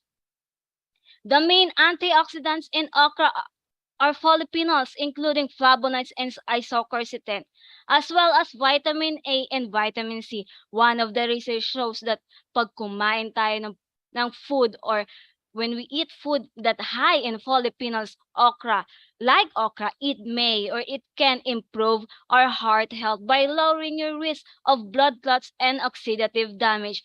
Kasi nga, di ba? Okra contains vitamin K. Another one is polyphenols may beneficial in our brain. Wow. Brain health due to their ability to enter your brain and protect against inflammation, and it helps also protect from symptoms of aging, improve cognition, learning and memory. So our third health benefit is okra may lower heart health disease. Alam naman natin na eating foods with high cholesterol levels are associated with greater risk of heart disease. How okra may lower heart disease? According to Journal of Food Processing and Technology, na ang soluble fiber or the soluble fiber in okra helps naturally reduce cholesterol. And also, okra contains a thick gel substance called mucilage, which can bind during digestion, resulting it or causing it to be excreted with stools rather than absorb your body. Anong ibig sabihin nun? Ibig sabihin, it can help decrease the chances of developing issues such as heart disease. Additional to that, na in every 1,100 people showed that those who ate okra or who ate a diet rich in polyphenols like okra had a lower inflammatory markers with heart disease. Our fourth health benefits is okra have anti-cancer properties. Kung si okra meron siyang mucilage to bind the cholesterol during digestion, meron din siyang lectin. So ano ba ang lectin? Lectin is a type of protein that inhibit the growth of cancer cells. According to one test tube study or lab test in 2014 showed that in a breast cancer cells found that the lectin in okra may prevent the cell growth by up to 63%. The treatment reduced cancer cell growth by 63% and killed 72% of human cancer cells. So imagine, napaka-helpful talaga ni okra, di ba? So our next health benefit is okra may lower blood sugar. In 2011, study published in Journal of Pharmacy of Bio-Allied Sciences, researchers in India found that when fed a ground and dried okra peels and seed, they experienced a reduction in their blood glucose level. And another one is others showed a gradual decrease in blood glucose with regular feeding of okra extract for about 10 days. Pero, wait, kahit na okra can reduce blood sugar, meron din pala siyang konting risk. Like, okra may interfere with metformin. Ito yung common diabetes medicine. Some of the studies showed that even okra may lower blood sugar, pero bawal pa daw siyang sa mga taong nagtitake ng metformin or medicine like metformin are not recommended to eat to the people who are taking metformin. So why, 'di ba? 'Di ba kung isipin, sabi maraming health benefits si okra, it may lower blood sugar, pero bakit bawal sa mga taong nagti-take ng metformin?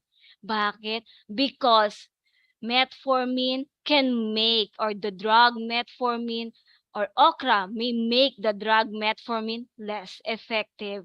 So another risk in terms of okra is that okra contains substances called oxalates, which can increase the risk of kidney stones in people prone to this issue. Uulitin ko po, people prone to this issue, ibig sabihin, yung mga may history or present issue with kidney stones. So better to check with your doctor if it's still okay with you to eat okra if you are taking this kind of medicine or even suffering from kidney stones.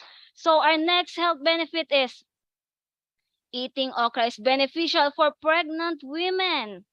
How it became beneficial for them? Because we all know that folate or vitamin B9 is an important nutrient for pregnant women. It helps reduce or lower the risk of neural tube defect, which affects the brain and spine of the developing fetus. In short, folate is a critical nutrient for healthy fetus development.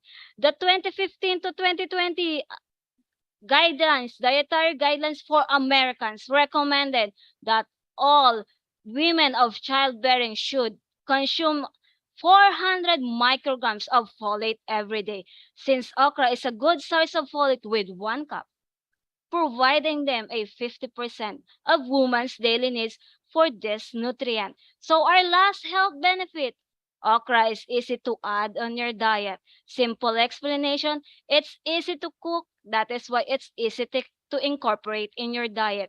Easy to cook, but a lot of health benefits. So those are some of the health benefits of okra. For those people, sabi nila, okra is like vegetables and it's like other vegetables and fruits. Yes, indeed, okra is a helpful addition to our diet, but still, others said na it is still best to eat it in moderation and as part of our varied, balanced diet. So now, after we discuss the health benefits, we will go deeper. The factors. We will go to the reason of what and why okra being an underrated food. Actually, the word underrated in okra as an underrated food can be associated into two meanings. Why okra is being an underrated food? Unang-una, undervaluing. Why? Because sometimes we are not valuing the importance of okra. Pangalawa, second factor, underappreciated. Aside from not valuing the importance of okra, sometimes they or we didn't give recognition and merit on it. Kung resources ang pag-uusapan, marami tayo niyan. Maraming supply ng okra, pero minsan, di lang talaga na bring up. So after we discuss the word underrated in okra as an underrated food, now we will expound our title. We come up to the question of what, how, and why okra being an underrated food. We have here three factors. The first one is age. We classify age into two portions from your left side. The adult group, 20 to 39 years old. This age group is the working stage. How they become one of our factors? Because due to environment. Most working people, they live in the city. Hindi naman dahil sa walang okrang nakikita dito sa city. It is just some working humans don't have time to go to supermarket. Sometimes. And we have to admit that nowadays mas gusto natin ng mabilisan. Like, order na lang online or kakain na lang sa labas so that less time on preparation.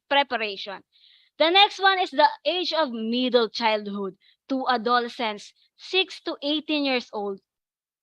In this age group, some don't like to eat okra kasi, diba? Because, syempre, unappealing texture and not palatable to youngster. Kasi nga, di ba, slimy siya. Kaya madalas ayaw nila kainin kasi di pa kinakain si okra. Nadyo-judge na agad ang physical appearance niya. So our next factor is trending. Paano naman nasama ang trending? With our current generation, nagbago na lahat. Hindi lang nararamdaman natin ang nagbabago. Nagbago na tayo ng lifestyle. Nagbago tayo ng fashion. And of course, pati ng taste bud. Ano bang in ngayon? Why trending became one of our factor? Listen to this. Because, listen, with our current generation, mostly attracts on what they see. And what is the hottest topic? So, ano ba yung hottest food today? Diba? Like samgyeopsal, hot pots, or even Korean foods. That's why trending become one of our factor. In addition to that, under trending is the restaurants. Why restaurants? Like what we've said in trending, ngayon, mas marami ng hot pot restaurants. How restaurants it became one of our factor under trending is that konti lang na Filipino cuisine ang nagsiserve ng okra. Kung may okra man, madalas nakahalo siya sa ibang dishes. So our last reason is the product development. Maraming health benefits si okra, but few product innovation. We have here some of the product innovation that made out of okra. The first one is the frozen okra, the vacuum fried okra, pickled okra, dried okra, and most recently lang po, toothpaste okra made by DOST ITDI. So those are the factors of what and why okra being an underrated food. Now, we will go naman to the reasons on what and why we need to love this underrated food. We have here the 5 reasons. But before that, sabi nga sa isang article in CNN, you probably love okra and you don't even know it yet. Another one, according to Miss Sherry Castle, author of the New Southern Garden Cookbook, and self-proclaimed okra lover. Quote and unquote, she said, they either have never had it but have heard the horror stories or tried to cook it and had a such bad outcome that they were afraid to try it again. So we have here the 5 reasons to love this underrated food. Unang-una, it's good for you, of course. Like what we've said, maraming health benefits si okra. We need to eat okra, especially today that we are still facing pandemic and have a lot of health issues. Okra may or can help our health or can improve our health. Another reason, the second one, it's easy to cook whole. Kung yung slimy factor ng okra ang nagpapapigil sa atin para kumain ito, sabi ni Michelle Castle, cook okra sa whole. Kasi 'di ba, when you cut okra, it releases a saccharides or mucilage rather, a natural protein substance that thickens when heated. Our third reason is you can still get around the goo issue. What is the goo issue? Ito yung slimy factor ni okra. According pa rin kay Miss Castle, she recommended a cooking dish called charred okra scottish salad.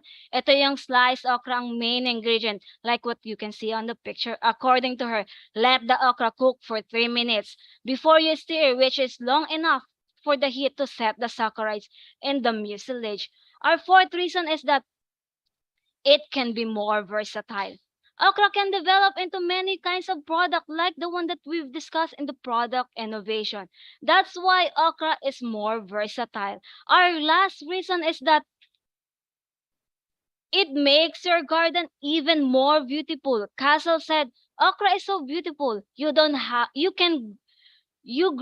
could grow it as an ornamental. Aside from okra is part of mallow family, okra is botanically related to hibiscus, cottony, and hollyhocks.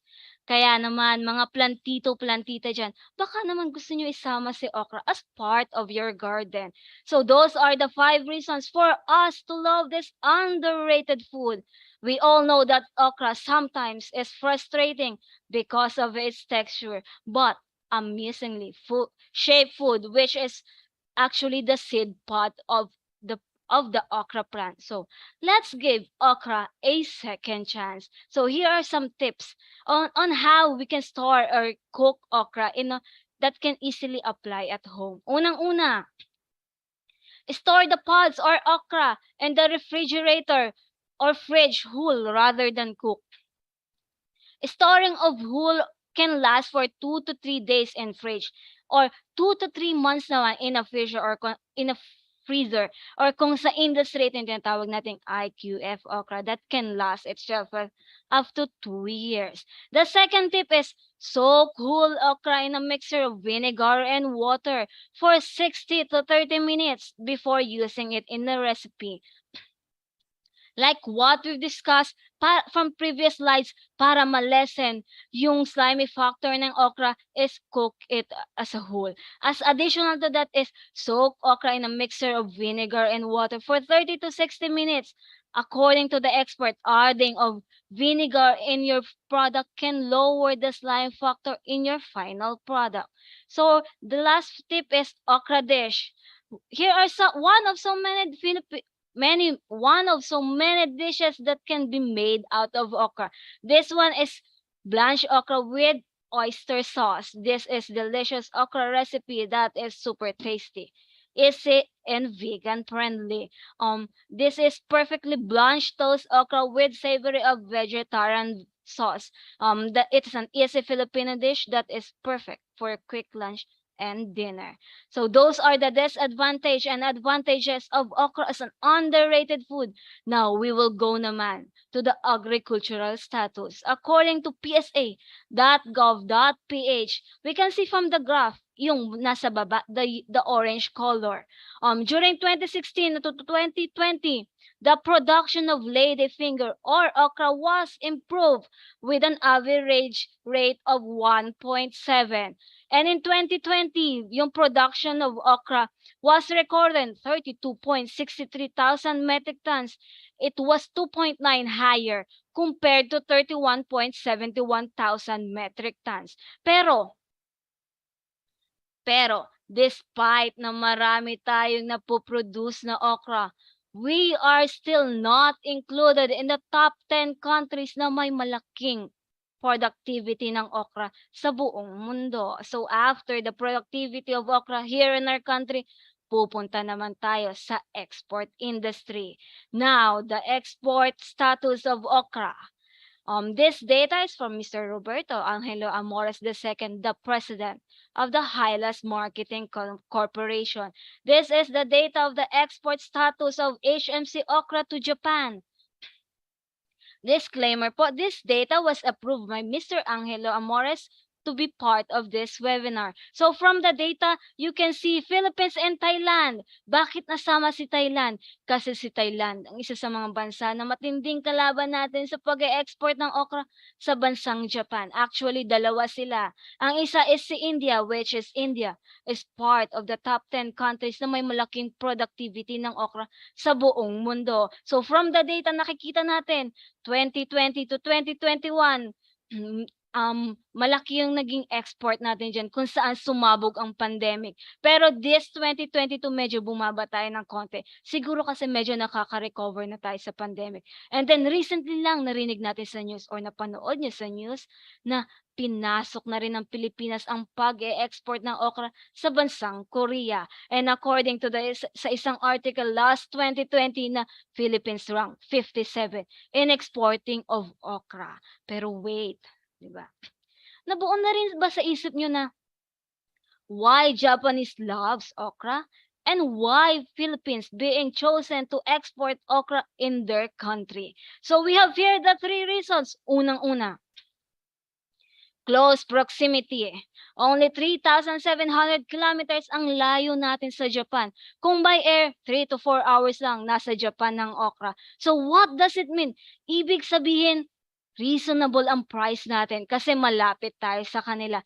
The second reason is we can produce okra even during their winter. In the Philippines, walang season ng okra.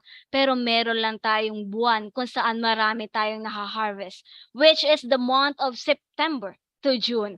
Another reason under that is that Japanese loves okra is that Japanese prefer to eat sticky foods during their winter. So our third reason is that we are able to comply with their standards. We all know that Japan has a strict regulations, especially in terms of food safety and quality.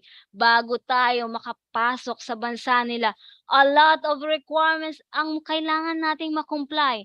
And thank God that we complied to that standards kaya nakakapag-export tayo sa bansang Japan. So that's the reason why Japan gets okra to us. So the next one, our last part is the okra rejection.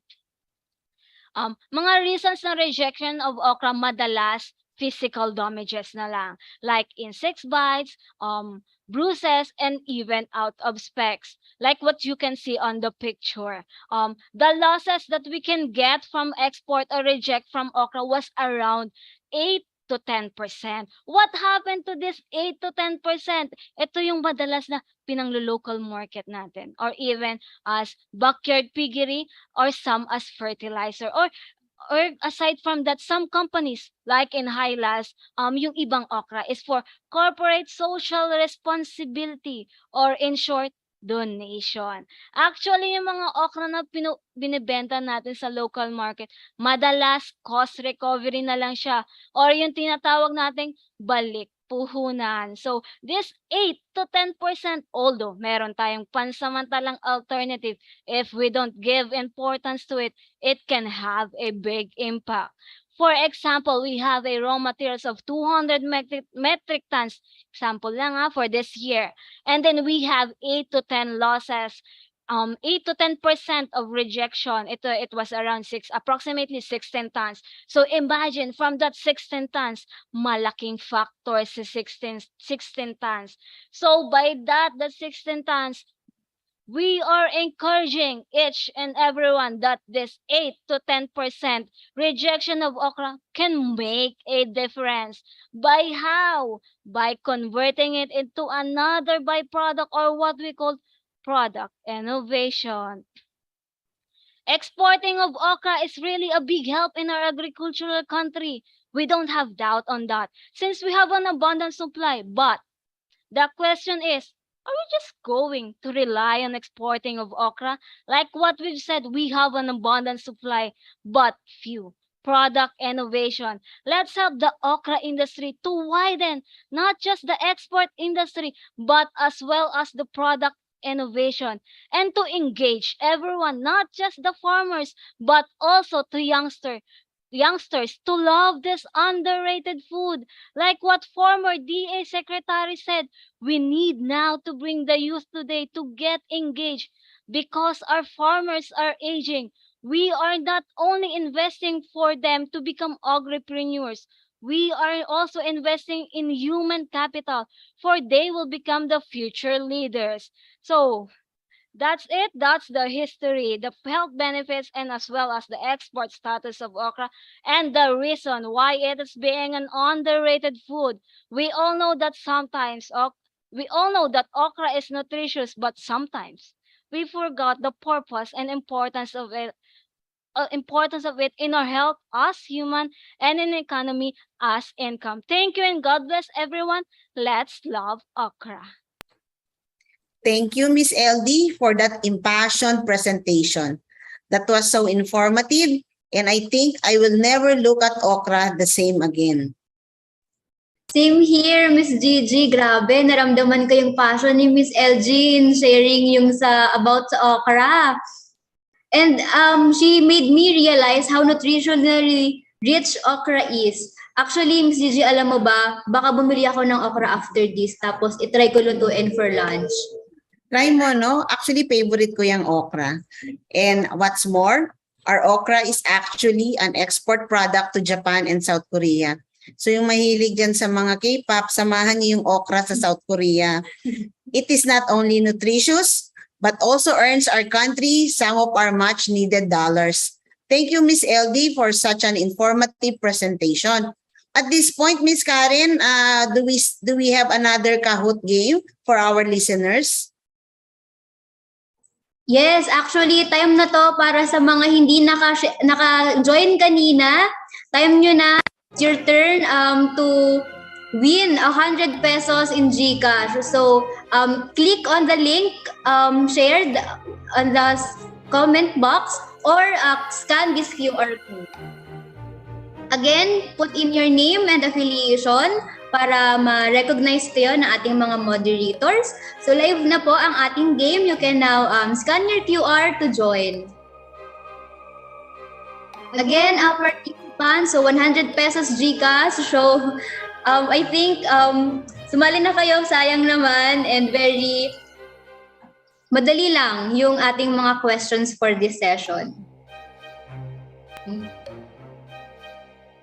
Miss Karen, hindi na ako sasali ngayon, ha? Kasi bawal yata ang moderator. Sige lang, ma'am. Meron naman na tayong there are 6 participants so far. So, okay, and counting. So, scan the QR code or click on the link on the comment box to join. Okay, so meron na tayong 11 participants. I think we can start. Okay, 13. I think we can start the game now. Wow, ang dami. Maraming Okay, so let's start na.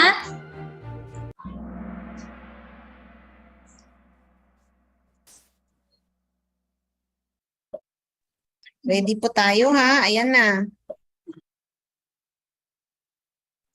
So for the first question,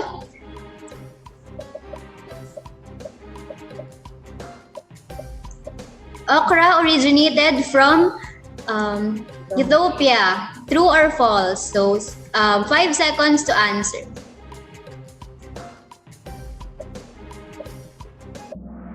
Okay, wow, 20 participants answered true. Let's see kung sino ang Ian, ang pinakamataas na score. Actually, there's 2 of them. So next question. What are the 2 nutrients that are highest in okra? 25 seconds to answer. Ayan, Go guys! Mahaba-haba yung oras ng pag-iisip nila kung ano yung nutrients, no? Yes. Kung hindi nyo na-catch, pwede nyo pang i-google.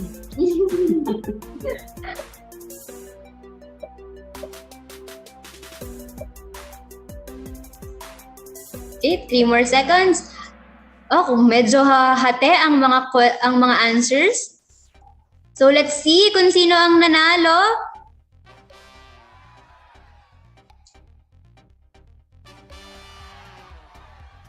So our winner for this Kahoot game is Miss Lai. Congratulations, Miss Lai! Please comment sa Facebook or YouTube na ikaw yung nanalo para sa one of our moderators will contact you. Thank you for participating. Do we still have time for additional questions? I think we have time, ano? So, Miss LD from one of the comments in our chat boxes, they would like to ask if there are scientific studies that support okra to be anti-diabetic. Hi, ma'am. Thank you for the question kung sino man siya.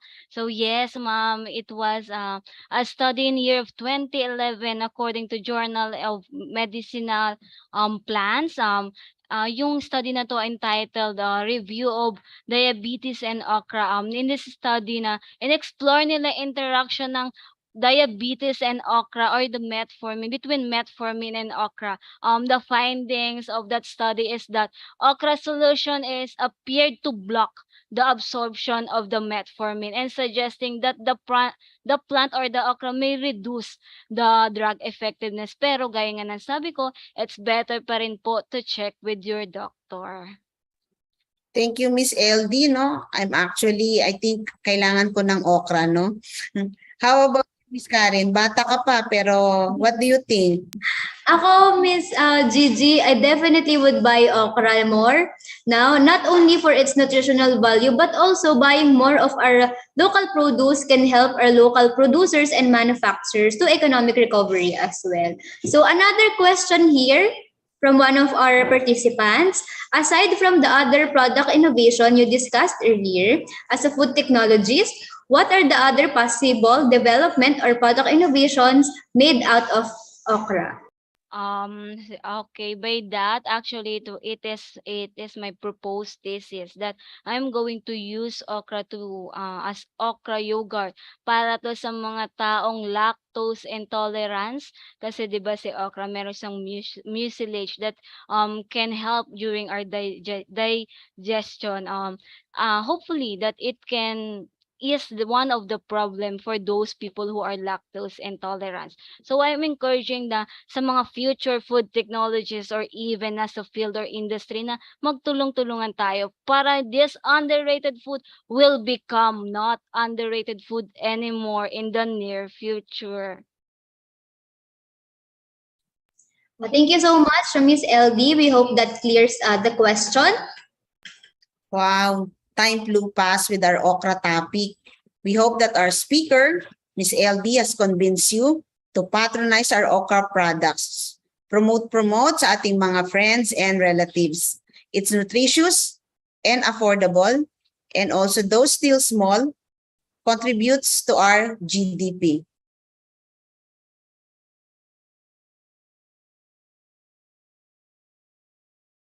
Karen? Actually, meron pa pong pahabol question, Miss Gigi. Oh, okay. I think this is from YouTube.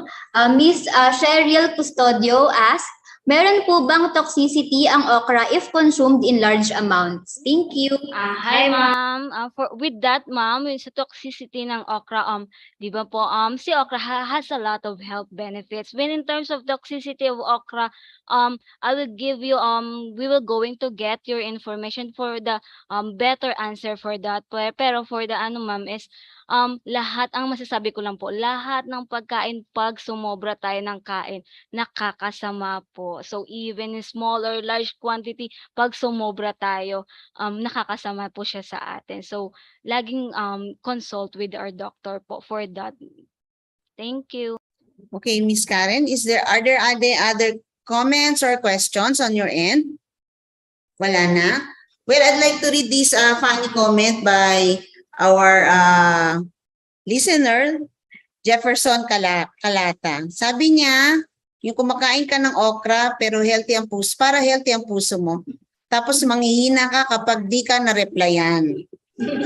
Sir, ang advice ko sa iyo, kumain ka pa rin ng okra para pag ni-replyan ka, handa ang puso mo. Okay? So, Karen, any last comments? Ako, grabe, yun si Sir Jeff. Kaya mo yan, sir. So I hope, sir, this session not only gave you love advice from Miss Gigi, but I hope this session also gives you more knowledge about the opportunities in the agri-sector, but also encourages you to eat more okra and other local produce as well. So before we wrap things up, I would just like to remind everyone that there will be an afternoon session. We will resume at 1:30 p.m. So make sure to tune in to that as well because we will give certificate to those who participate in both the morning and afternoon session. So thank you everyone for your time and participation. At this point, would like to remind everyone na hindi pa po tapos, no? Please come back at 1:30. But we would like to thank formally those who made this webinar possible. So the completion of this webinar would not have been possible without the participation and assistance of the individuals whose support has made this work possible. Their contribution is sincerely appreciated and acknowledged. However, the group would like to express their deep appreciation and indebtedness, particularly to the following: the Philippine Women's University, our beloved institution, for the effective and quality education they are providing. Dr. Ligaya Braganza, the Dean of the School of Food Science and Technology, for the continuous support during our discussion, for providing recommendations and allowing us to learn from our experience. Through this, we believe that we have been able to create successful and informative webinar topics. To our Professor Rosalinda Lorilla, who served as an excellent role model and advisor in the preparation of the webinar. Her valuable suggestions and sound input enabled the group to reach its full potential. And to Professor Maria Divina Alcazabas, who has been a great motivator and advisor for extending her constructive ideas and full support in the technical part, which contributed so much to the success of this webinar. The PW Multimedia and ICT team, thank you for providing technical assistance during the preparation and conduct of the two-day seminar, and also for making our live stream possible. And to the marketing team for providing technical assistance in the creation of our promotional materials.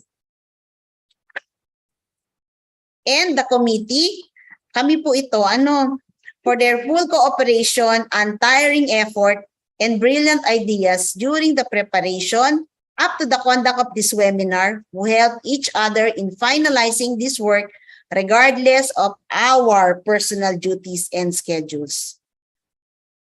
Okay, so we'd like to thank our Promotion and Invitation Committee, Mr. Anthony James Bismanos and Ms. Angelica Yamson, our Registration Committee, Ms. Maricar Albao and yours truly, Geraldine Cordenete, our Program Committee, Ms. Carmencita Policarpio and Ms. Eileen Claire Francisco, our Evaluation and Certification Committee, Ms. LD May Barrientos and Ms. Angelica Pangan, and our Technical and Multimedia Committee, Mr. Benedict Paul Corpus and Gian Ariel Genisa. And last but not the least, our Documentation Committee, Ms. Nel Pekim, Ms. Karen May Mas, and Mr. Nur Asis Gidukos. Above all, the Almighty God for His continued blessing and guidance, and for giving us the strength to finish this humble work. Again, hindi pa po kami tapos. Our dear listeners, meron pa ho kaming 1:30. We just wanted to thank everybody to make sure that before we end in the afternoon, all the efforts has been acknowledged. Thank you very much, and we will see you in the afternoon. Thank you, everyone. So make sure you tune in for the afternoon session at 1:30. Thank you for participating.